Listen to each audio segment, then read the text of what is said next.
O karon mga goy, maayong adlaw, unang adlaw sa 2024 mga goy, no? Happy New Year sa tanan.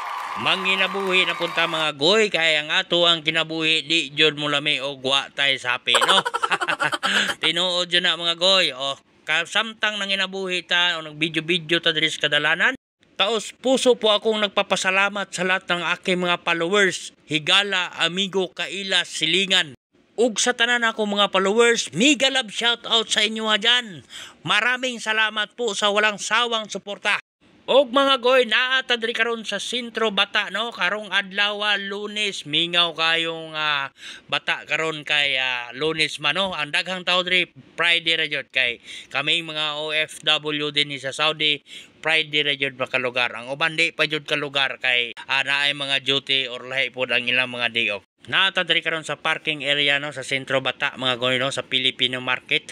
So atong suruyon, ako lang ipakita ninyo gamay lang kay nagdali lang mina lang may gipalit diri, no.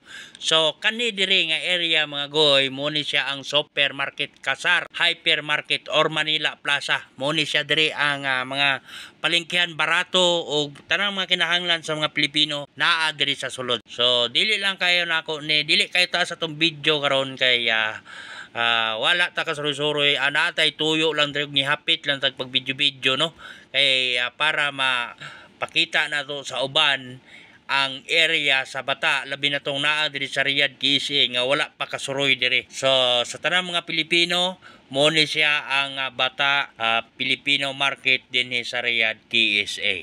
Okay, alang sa mga baguhan o wala pa katamak diring lugar nga gusto mo suroy, naatay entire Riyadh bus nga gatuyok-tuyok diri sa Riyadh City, no, kaning PTC Green Bus. So tanan nga ruta moagi ni siya. Og affordable kayo ang pamasahe ini niya, no, sa 3 riyal lang. So abot kaya kayo sa bulsa. Okay mga goy, daghang salamat sa pagtanaw din hinalang kutob. Kini sa dunang ulay sapi, daga pasalamat kanunay sa inyong walang sawang pagsuporta. Mabuhay po kayong lahat. God bless us all. Please like and share po. Salamat.